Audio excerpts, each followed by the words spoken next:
Hello aspirants, looking at important headlines from the Hindu newspaper for 26 December. On the front page you have this news, government's draft rules to regulate social media echo Supreme Court order. So this is regarding the draft rules which the Supreme Court has brought out to regulate social media. So the Supreme Court orders have also raised concerns over irresponsible content, and the proposed changes are in line with the submissions on the issue. So here you can see the Supreme Court order on July 17, on December 11, and even on November 28, how it is echoed in the draft rules as such. Then this is PM opens Bogibeel Bridge, India's longest. So India's longest railroad bridge has been inaugurated, open. Bogibeel Bridge, which has been in news for some time now, it's on Brahmaputra River in Assam. Then on page 7 you have 260 leopards poached since 2015. So this is a study which is, you can see report which is showing Uttarakhand, Himachal Pradesh account for the largest number of cases. So this is what government has put forth before the Lok Sabha too. And this is RTI activists living dangerously in Bihar. So it is said in 2018 alone, death of 5 RTI activists has been seen in Bihar. Then this is 30 million newborns cry out for help. So the study says that there is more investment in healthcare needed. So there are difficulties which newborns face, so there is a specialized care hospitals which are required, without which many infants, either newborns, either die or develop severe disabilities.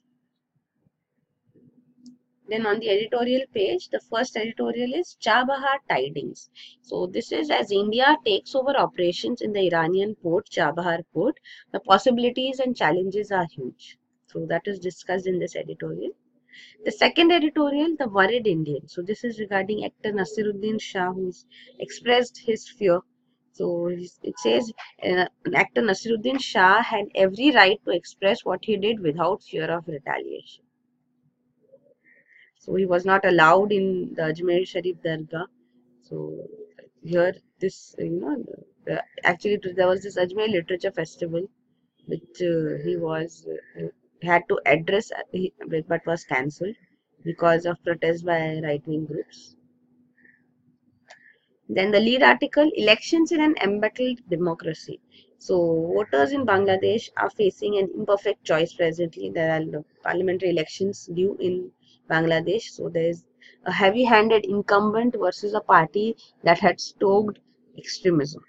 So the party in power has been, dictatorial, and the party which was in power, that is Khaleda Zia's party, that had supported extremist elements.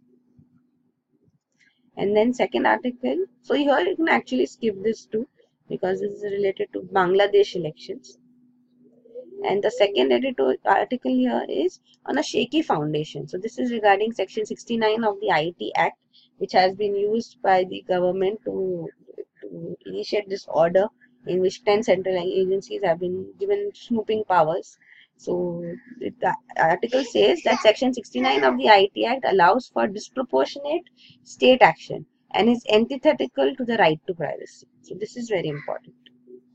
Then on op-ed page, this is an interview with the Chief Minister of Chhattisgarh, Bhupesh Baghel, and Naxalism is an important issue in Chhattisgarh, so that is also discussed here. Then on page 10, you have spat over gas leaves Indian diplomats in the cold.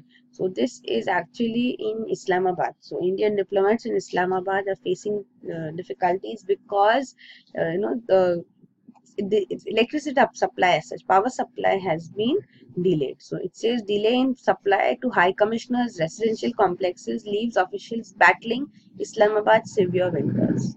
So this is an important issue in India-Pakistan relations. It had happened earlier too, and again it is in news. Such a condition of power supply being delayed. Then on page 11, you have this coverage on Madhya Pradesh cabinet this morning. So you can see how balance has been struck in Madhya Pradesh, that is detailed out here. And this is tight security for Koregaon battle anniversary on Jan 1. So Koregaon battle anniversary had resulted in huge conflict here, riot-like situation. So this is 1 year again which has passed, and now tight security for this Koregaon battle anniversary has been prepared for. So steps have been taken to avoid violence that happened last year. So you should know about the entire history too. We have been discussing about it quite often, the Koregaon battle as such. Then there is no relevant news on the international page. Indonesian tsunami we have already covered, and this talks about how rain and low visibility are affecting rescue work. Then on business page you have banks under PCA, prompt corrective action, sitting on cash pile. So though banking system faces liquidity crunch, banks under lending restrictions see deposits grow. So this is the detail given here. And this is foreign funds outflows highest since 2008. So foreign portfolio investments sold shares worth almost $4 billion in October month alone. So this is detailed out here. The foreign fund is flowing out of the country. Then on page 14 you have this year-end review. It says a year of disruption for the banking sector, like NPA rules, non-performing assets rules, IL&FS fiasco, government RBI standoff has impacted the banking industry. And this is gold ETFs. So you should know about gold ETFs, exchange traded funds. So it says gold ETFs lose sheen. Investors withdraw 280 crore in April, November.